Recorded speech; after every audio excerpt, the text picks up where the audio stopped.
Timnas hadapi Cina di GBK, Kluivert harus coret 7 nama dari skuad Garuda. 是战略选择是对的，不是我自吹自擂。在比赛前，我们在星期天晚上和这个上一场比赛结束的时候，我们就已经开始给中国队支招了，而且支的招和昨天中国队的选择是一样，就是战略的回收，收回来打防反。Media Cina akui markas Timnas Indonesia adalah neraka paling menakutkan di Asia, psikologis Sang Yuning dan kawan-kawan terancam.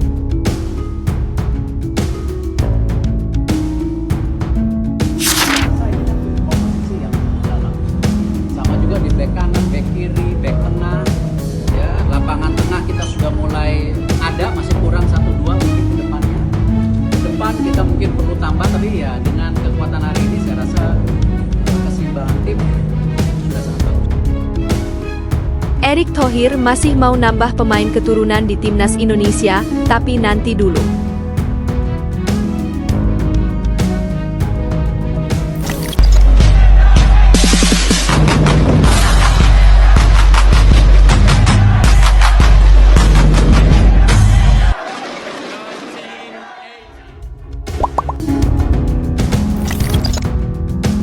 Timnas hadapi Cina di GBK, Kluivert harus coret 7 nama dari skuad Garuda.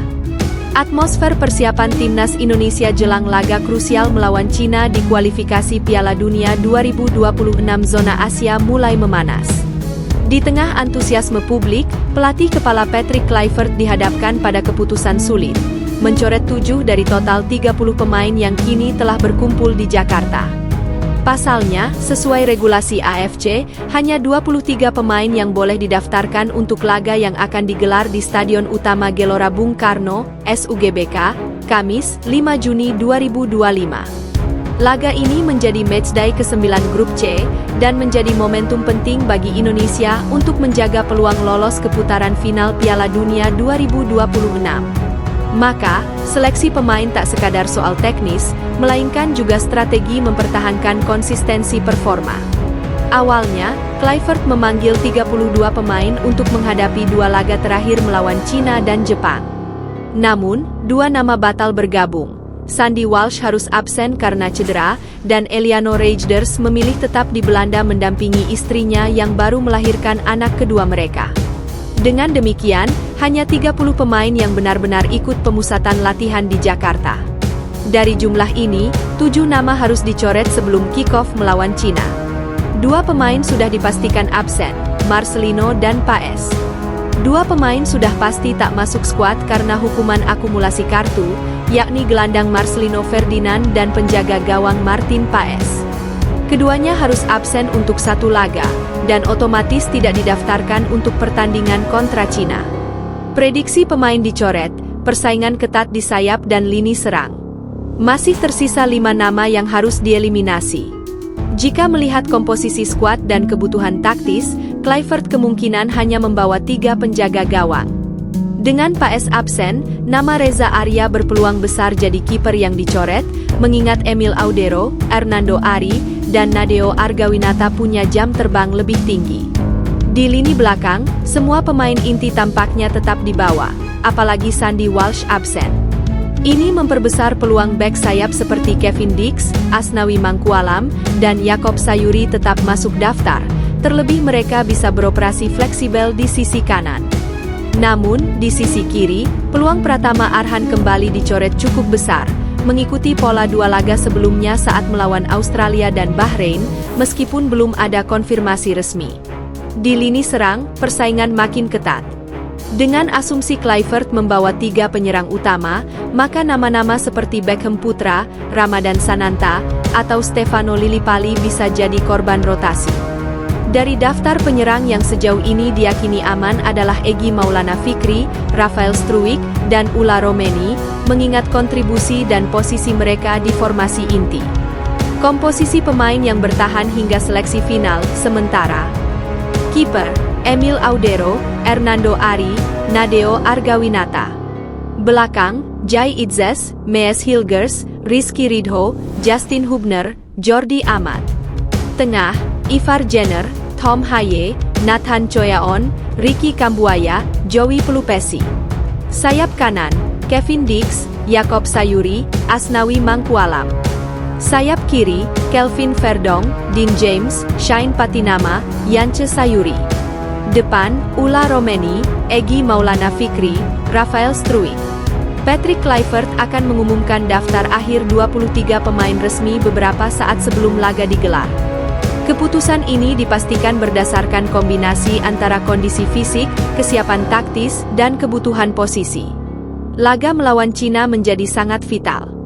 Kemenangan akan membuka jalan lebar bagi Indonesia untuk menembus fase berikutnya, sekaligus menjaga mimpi tampil di Piala Dunia untuk pertama kalinya sepanjang sejarah. Media Cina akui markas timnas Indonesia adalah neraka paling menakutkan di Asia, psikologis Zhang Yuning dan kawan-kawan terancam. Timnas Cina diwanti-wanti untuk mewaspadai permainan timnas Indonesia ketika mereka bermain di kandang sendiri. Sebelumnya, Indonesia dan Cina sudah saling bentrok pada laga keempat grup C putaran ketiga kualifikasi Piala Dunia 2026 zona Asia. Pertemuan perdana bagi kedua tim tersebut berlangsung di Qingdao pada Oktober 2024. Tim Dragon yang berstatus sebagai tuan rumah berhasil memenangi laga tersebut dengan skor 2-1. Gol milik tim besutan Branko Ivankovic dilesakan oleh Behram Abdueli dan Zhang Yuning. Sementara satu-satunya gol milik pasukan Garuda datang dari kaki Tom Haye. Kini, tim Merah Putih dan tim Dragon akan melangsungkan pertemuan kedua. Indonesia akan bertindak sebagai tuan rumah pada kesempatan kali ini. Pertemuan kedua tersebut akan dilangsungkan di Stadion Utama Gelora Bung Karno, Jakarta, Kamis, 5 Juni 2025, pukul 20.45 waktu Indonesia Barat. SUGBK yang merupakan markas Tom Haye dan kawan-kawan turut mendapat sorotan dari salah satu media Cina jelang laga tersebut. Dalam laporannya, Sohu mengulas soal betapa mengerikannya atmosfer stadion yang berada di jantung kota Jakarta tersebut. Media tersebut mengatakan bahwa SUGBK menjadi salah satu stadion paling menakutkan di kawasan Asia. Sebab, stadion tersebut dapat menampung hampir 80.000 orang atau lebih tepatnya terdapat 78.000 kursi penonton. Tak hanya itu, beberapa tim yang bertandang juga mengalami masalah psikologis akibat tekanan yang diberikan oleh supporter tuan rumah. Sebagai contoh, belakangan ini kelompok supporter acap kali menunjukkan tifo yang sangat besar dari arah tribun utara sesaat sebelum laga. Tujuannya adalah untuk memberikan dukungan penuh kepada timnas dan menekan mental lawan. Tim-tim Asia lain seperti Australia dan Korea Selatan disebut-sebut pernah kesulitan bermain di SUGBK. Stadion Utama Gelora Bung Karno, Jakarta, adalah salah satu stadion kandang neraka yang paling menakutkan di Asia, tulis Sohu. Stadion yang dapat menampung 80.000 orang ini dapat memberikan tekanan psikologis yang sangat besar bagi tim tamu. Tim-tim kuat seperti Australia dan Korea Selatan pernah tumbang di sini, jelas media tersebut. Sohu juga mendapatkan data terkait persentase kemenangan timnas Indonesia kala bermain di kandang. Menurut data yang didapat media tersebut, Indonesia memiliki persentase kemenangan sebesar 78%. Tak hanya itu, tim lawan juga cukup sering melakukan kesalahan umpan ketika bermain di stadion tersebut. Oleh sebab itu, ini akan menjadi masalah besar bagi anak asuh Branko Ivankovic yang akan menjalani laga tandang. Menurut data kualifikasi Piala Dunia 2026, rasio kemenangan kandang Indonesia adalah 78% dan kesalahan umpan tim tamu 12 poin persentase lebih tinggi dari rata-rata. Selain itu, suhu rata-rata di Jakarta pada bulan Juni mencapai 32 Celcius dan kelembaban melebihi 80%. Ini menjadi ujian berat bagi pemain Cina yang terbiasa dengan iklim normal, tutup laporan tersebut. Erick Thohir masih mau nambah pemain keturunan di timnas Indonesia, tapi nanti dulu. Ketua Umum Ketum PSSI, Erick Thohir, menanggapi soal kedalaman skuad yang dimiliki oleh timnas Indonesia. Seperti diketahui, Patrick Kluivert memanggil 32 nama pemain untuk mengikuti pemusatan latihan skuad Garuda.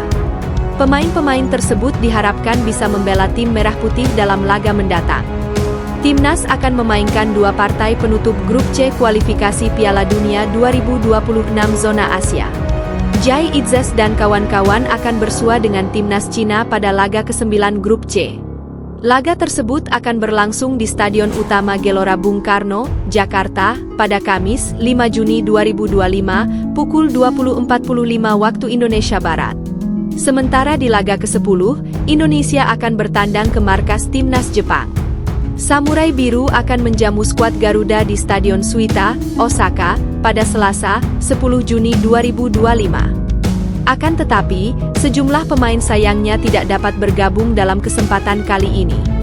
Ada dua nama yang sudah dipastikan absen pada dua laga tersebut. Kedua nama itu adalah Sandy Walsh dan Eliano Reijnders. Sandy harus menepi untuk memulihkan cedera yang ia alami. Sementara Eliano meminta izin tidak ikut bertanding karena sedang menemani pasangannya yang akan melahirkan anak kedua mereka.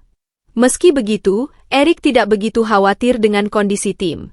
Ia mengatakan bahwa saat ini kedalaman skuad Indonesia sudah sangat baik. Misal, di sisi penjaga gawang saat ini sudah ada 5 nama yang bersaing.